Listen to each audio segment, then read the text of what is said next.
Grabe oh, wala masyadong tao. So hindi ito yung nakikita ko sa videos and photos na jump pack dito lagi. But again, it's 2 a.m. Hanap ko na siya guys, ito na. Ito yung itsura ng room. Nasa 1.4 pala to per night. Naghanap ako ng ramen. Double grilled cheese, tomato ramen. Girl, yung cheese. Tingnan nyo naman. Glicoman as our background. Kababayan natin yan eh. Tsareng. We made it to Osaka from Tokyo, Kyoto. So nakakatapang siya. Ito yung beauty ng solo travels. Kasi mag-isa lang tayo eh. We get to be braver. Binabago nito yung pagkatao natin. Tsareng.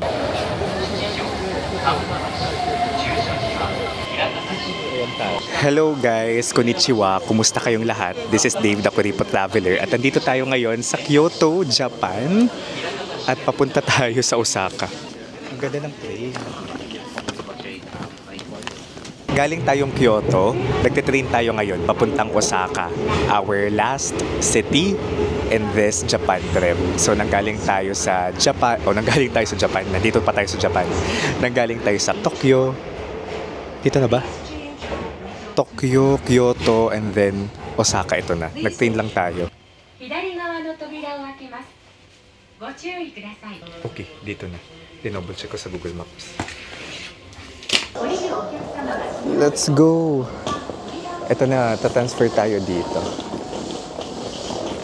Ayan, ganda ng train.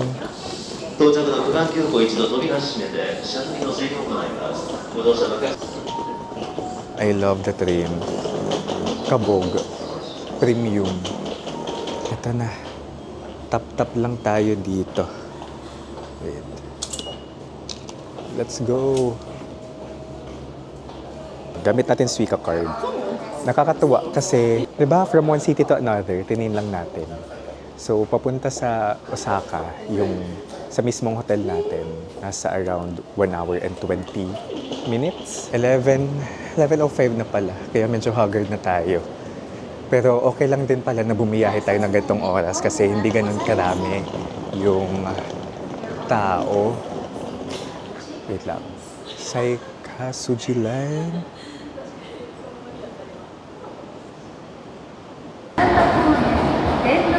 Made it here. Tara, eto na yun. Ay, salamat.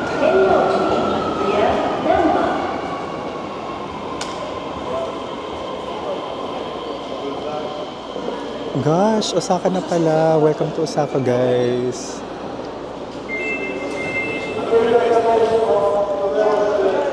Nakalabas na tayo sa train. Nakalabas na tayo. Wow. Accommodation natin, 2-minute walk from here. So, nabook natin yung accommodation natin sa Agoda.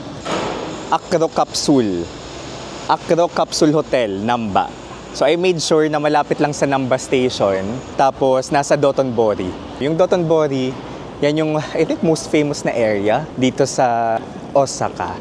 Diba? Kaya dito din tayo nag-book. Para at least, kung gabihin tayo, walking distance lang yung accommodation natin. So, you can book your hotels on Agoda and use my code Dave Agoda para maka-discount kayo. Kung magbubook din naman kayo sa Klook ng inyong travel items, activities, tours, you can use my promo code Dave Gino Klook para maka-discount kayo. Oh. Comment ko din sa baba yung mga binook natin na activities sa Japan trip na ito. Wow! Di pa tayo nagdi-dinner. 11 na. Papunta pala sa Kyoto, nag-Shinkansen tayo. Okay? So, nasa 5,000 yung Shinkansen, guys. Tapos madadagdagan pa yan if gusto nyo ng preferred seat, reserved seating, ganun. Ay, ang ganda. Wait. Parang may magandang area doon. Buti dito tayo sa area na to. Pwede pa akong lumabas. At buti di ganun kalamig. Wait lang. Stop lang ako at i-search ko yung accommodation natin. Kunti na lang. Kunti na lang. Tara.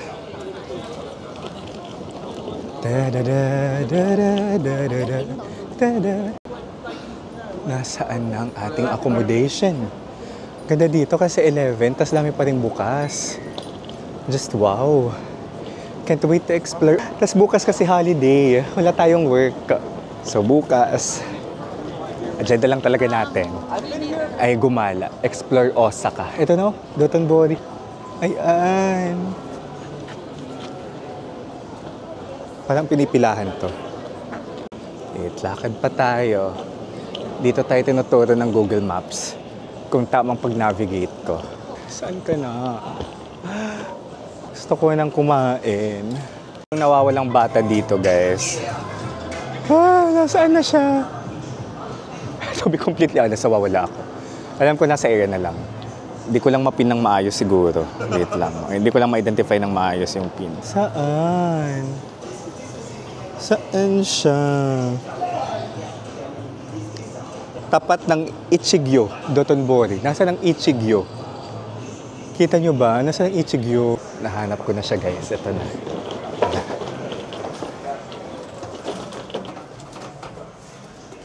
Nasa 5th floor yung kanilang reception or front desk.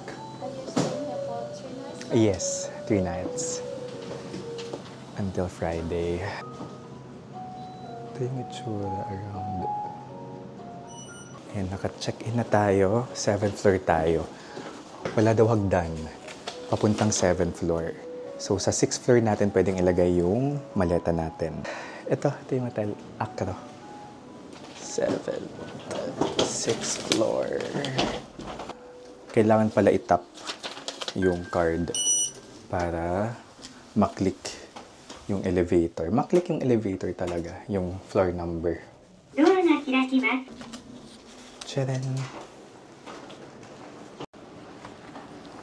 Ayan. Taray. Pampalubag loob, healthy steps daw. So, nasa 1,300 ata yung book natin dito per night. Definitely mas mura kaysa sa accommodation natin sa Kyoto. Ang mahal ng Kyoto, as in, nasa 3K. Pero yun na yung isa sa mga mura. Ito na.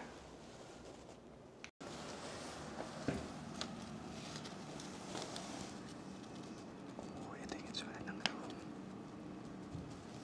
Nice. Capsule rooms. Okay. Amazing. Gusto ko muna mag-charge, makanan piso. Nasa 1,400 pala to per night yung accommodation natin, hindi 1,300. So 1,400 kasama na yung tax, everything. Okay na rin, di ba? And it's in a very good location. Lapit lang sa Namba Station. Charge muna tayo before tayo lumabas. Kasi lubat na ako. Oh my gosh, naghanap ako ng ramen. Double grilled cheese, tomato ramen. Parang perfect dito. Guys, withdraw pala muna tayo dito. Cash lang na-accept kanina sa nakita nating ramen place. ATM. Next. Nasa Lawson pala tayo. Please insert your card.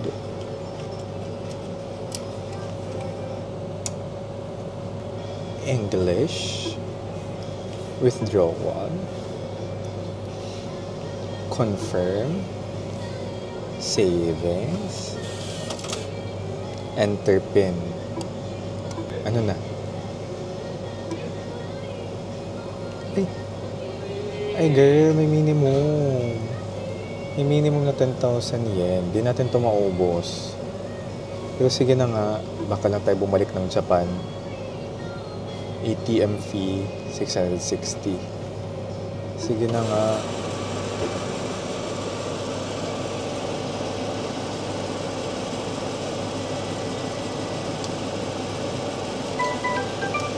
Alright.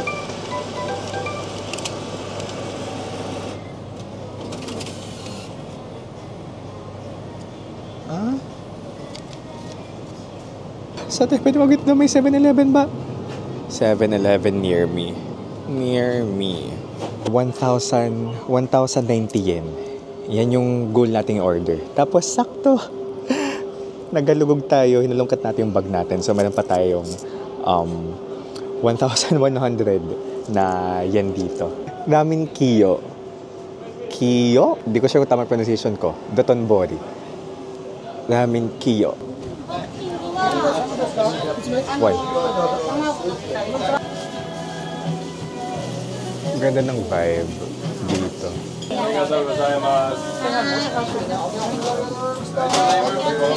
Very local experience to. At alos katabi lang, if not katabi ng hotel natin. Lord, thank you kasi sakto pa yung cash natin. Favorite tayo tuloy ni Lord. Every day. Ano na eh? 1:17 a.m. Mas buti last order nila ay 1:30. So sakto, di ba? Nag-crave ako ng ramen kanina. Ito binigay sa atin at 1 a.m. Kasi never pa ako nag-ramen dito sa Japan. Nung tinanong ko ni Yuya, yung friend nating Japanese, na nakasama natin nung Friday night, anong gusto mong kainan? Sabi ko talaga, ramen. Ramen in Japan. Yeah, thank you. Picturean muna natin syempre. Look. Ito yung kine-crave natin nung nakita natin yung menu. The double cheese. Tomato ramen. First time ko kumain ng ramen na ganito yung flavor.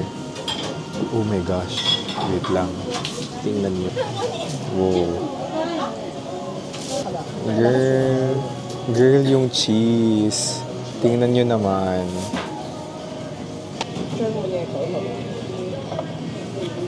Grabe sarap. Init. Pero ang sarap.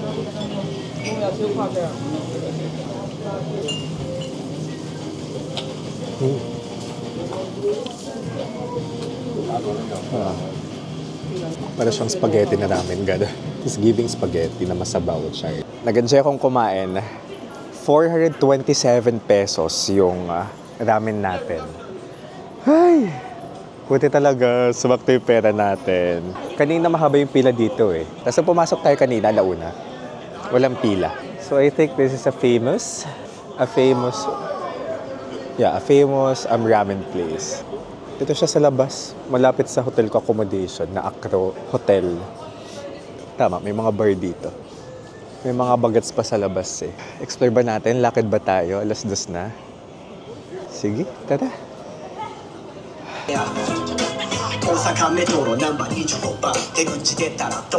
Dotonbori. Ang lamig. Ang lamig. Ay. Tara. Of course, may Yoshinoya. Ang sarap din naman ng Yoshinoya, guys. As in. Tara, tawid tayo. Naka-green siya. Baka makbutan tayo. Wow. So, this is Osaka at nung oras na ba? 1:55 a.m. Grabe, 1:55 a.m. na guys. Dito pa rin tayo taglalakad. Ay, buti talaga walang pasok bukas. Pwede tayo late magising. Punta tayo sa mailaw na part na yon ng Dotonbori. Hello, ano yun? Di ko sure if daga or squirrel. Squirrel? Ganda naman ito. Ito naman tayo. Naglalakad sa kalsada ng madaling araw. Just to feel the vibe. Savor. Tsareng. Nasaan ba yung Glicoman na may balibalitang Pinoy daw? Nasaan siya? Donkey. Ay, nakita tayo ng Don Quixote doon. Hote. Ay, ito. Ito siya. Oh my gosh. Ito siya. Sobrang lapit lang sa accommodation natin. Ito na yung Glicoman. Oh, wow. It's 2 a.m. And ayan yung Glicoman. Walang katao-tao. Hello. This is a vibe. May nag-hello sa atin na local. Wow. So this is Osaka at 2 a.m. Totoo pala, hindi lang siya balibalita na itong Glicoman, inspired siya, based siya sa tunay na tao na isang sprinter at kapwa ko Tenyo. Fortunato Catalon. Galing. Iba talaga kapag mga taga Leyte. Charing. Oo nga, ito yung itsura niya. Ito. Based on a Filipino athlete. Yung Glico Man. So that's from an advertisement noong sinaunang panahon. Sinaunang panahon? Di ba yung Glico brand yan? Wala masyadong tao. So, hindi ito yung nakikita ko sa videos and photos na jump pack dito lagi. But again, it's 2 a.m. Yan no, may paparating na wave ng mga taong naglalakad. Hello! Ang friendly naman ng mga tao dito. Random silang nag-hi sa camera. Grabe, no? Naniwala talaga ako na best time to explore a place. It's either, di ko kaya ng early morning, pero ako late night. Sa Gion, sa Kyoto, late night tayo nag-explore. Tapos nag-comment pa lang si Ate Sab, orgmate ko nung college. Sabi niya, rare daw na walang tao sa pinicturan ko sa Gion. Kasi usual daw ang daming tao doon. Like punuan. So buti na lang din, nagpunta tayo doon ng gabi. So sabi nyo, walang basura sa Japan, sa kalsada. Meron no? Dito sa Osaka. Oh? May basura. Hindi naman perfect yung Japan na malinis lahat. Oh. Dami pang tao dito, oh. Gosh, napakaganda ng location natin. I think may mga bars around. Ito may karaoke room.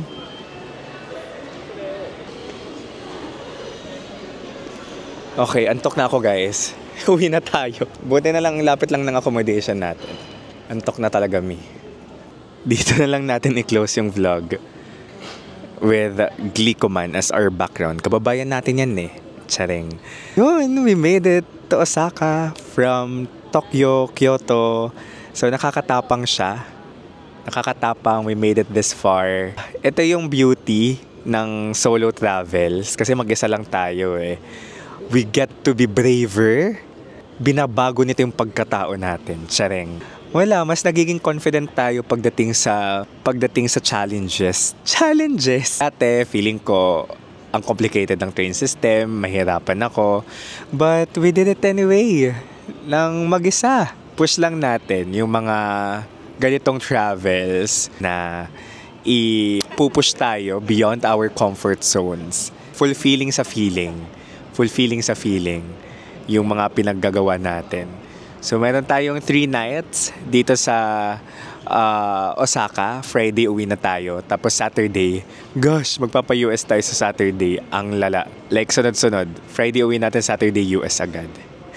Tapos magka-Canada pa tayo. Kayo guys, bet nyo ba gawin yung ginawa ko? Tokyo, Kyoto, Osaka. Kaya nyo bang mag-isa? May namit tayong tita, sabi niya di niya kaya mag-isa. Parang malungkot daw. Believe siya sa akin na nakayanan ko mag-isa. Okay lang naman. Nakita ko din kasi yung friends kong vloggers. Ayan. Sina Ivan. Mag-isa lang din naman sila. I think sina Marvin. Tapos kaya naman nila mag-isa. And I think it also inspired me to travel solo. Diba? To not wait for others. Kasi malaki na tayo at busy na sa kanya-kanyang trabaho or kung ano mang pinaggawa in life. Ang friends natin super busy na. Diba? So, ako, ganito na lang talaga, book kapag may murang ticket, tapos bahala na kung sinong sasama. This time, walang may nag-match ng schedule. So, I cannot wait naman to experience spring season dito sa Osaka, yung peak cherry blossoms. Wala pa tayong nakikitang cherry blossoms ngayon eh. Pero grabe yung Kyoto, solid. Ganito yung Osaka, iba yung vibe niya from Tokyo and from Kyoto. So, yung tatlong cities na punta natin, iba-iba yung vibe. As in. This is Dave, guys, the Kuripot Traveler. Let's live our best lives. Bye-bye! Mag-go Hong Kong Disneyland ba kayo? Mag-Universal Studios, Japan or Singapore? Wait, wag nyo munang i-book because meron tayong 8% off na promo code para sa activities na ito. Paano ba ma-redeem itong exclusive promo code for you guys? Grabe yung 8% off, ang laki niyan. So i-go nyo na guys. Sa Klook, i-search nyo yung pangalan ko, Dave Gino, small letter, and then makikita nyo dyan, Dave Gino's Creator Shop. I-click nyo yan. And then scroll down lang kayo at hanapin nyo yung promo code para sa mga amusement parks na ito. Pwede rin kayo makapunta sa Klook Creator Shop natin if you will click the link na i-comment ko sa comment section. Meron pa tayong ibang promo codes na pwede nyong ma-redeem sa Klook Creator Shop natin. Kung magta-travel kayo sa Vietnam, Japan, and Taiwan, may mga up to 15% off na promo code kayo na pwedeng makita. Aside from this, available and valid pa rin yung regular Klook code natin na Dave Gino Klook. Gamitin nyo yan para sa iba pang bansa na pupuntahan ninyo. So I hope this video helps and all these promo codes help para makatipid kayo sa susunod ninyong travel, lalo na kapag kuripot traveler kayo like me.